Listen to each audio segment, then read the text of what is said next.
In this video, we are going to look at a program called OBS Studio. And this program is what we're going to use for any screencasting recordings. So OBS Studio is already installed on this computer, so you only need to go start and type OBS Studio. So I have it open here, and when I open it, it's going to look weird. There's going to be like a tunnel view of different screens. Don't worry about it. You'll understand why it's this is the case, which is why I've opened the homepage of the OBS Studio to not freak anyone out right at the start. So I'm going to open OBS Studio now. So OBS Studio is essentially a program that can be used to record screen, and then we can add a number of things, a number of different captures like audio captures and video captures. So quick tour of the actual program. So I'm just going to click and drag a white rectangle over here. This rectangle is what is actually going to be captured. The reason why it's showing all these multiple layers and these different screens is because I've added a screen, and this screen is being repeated several times. It is going to make a lot more sense once I go through the items separately. So ignore that top bit for now. Let's focus on that ribbon at the bottom. So there's something at the bottom left here called scenes.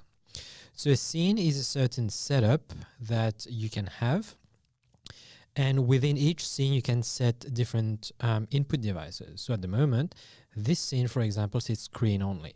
So whatever is displayed on the screen is going to be recorded. So to make it a little bit easier to understand, I'm just going to take that OBS window and just put it on the side. So this is my desktop, right? And OBS Studio is essentially going to record my desktop, as you can see over here. Okay.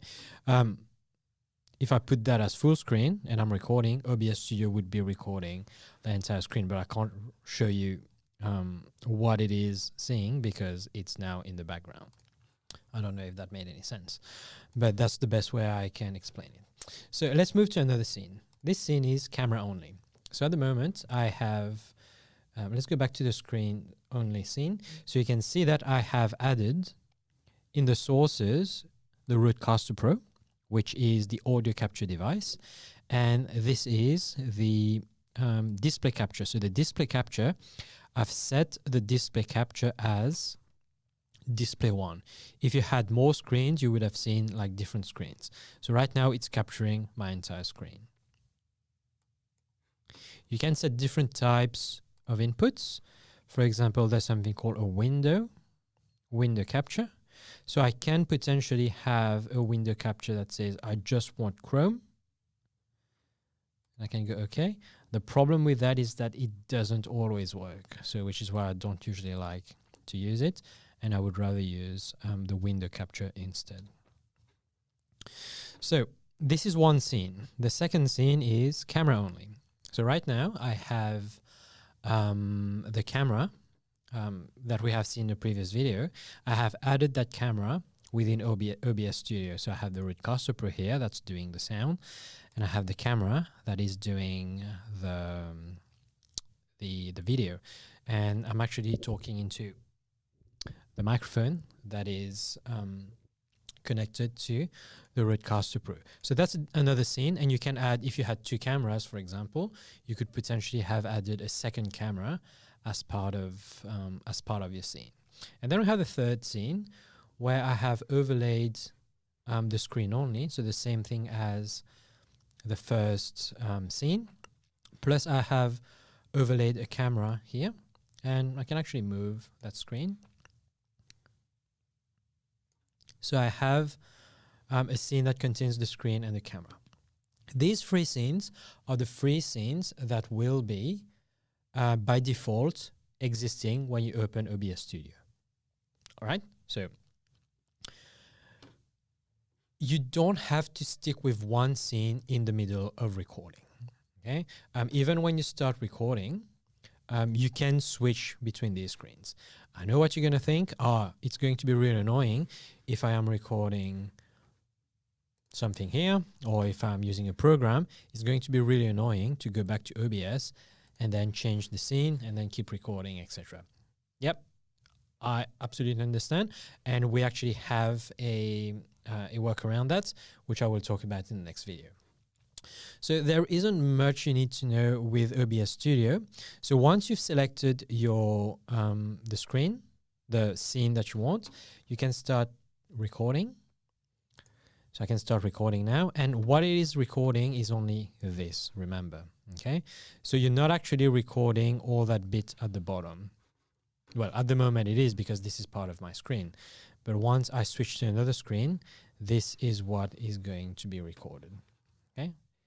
And in the future video, I will show you how you can easily swap between the different scenes without having to change screens all the time. So while it is recording, and the OBS screen is not going to be, the OBS window is not going to be open, but before you are recording, just check the audio levels. So at the moment here, you can see that we have this Rodecaster Pro recording my voice, but it can also record the desktop audio. So let's say I open YouTube. If I play a YouTube video, you can see that the desktop audio is also registering sound. Okay. And then when you are done recording, you can just click stop recording here, and it will automatically save in your videos. So if we go here in videos, you will have the recordings starting to appear as you go over here.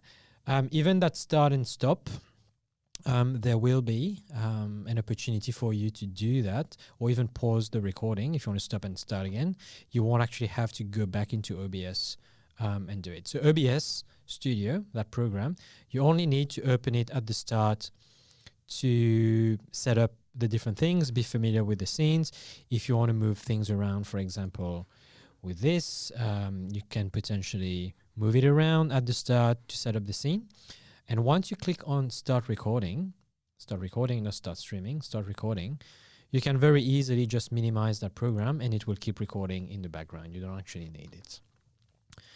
Okay, so in the next video, I will show you, we will talk about the Stream Deck, so that little keypad that I have shown you at the start in the previous video, and I will show you how we can very easily navigate through OBS Studio using the Stream Deck during the recording to create minimal disruption on the screen.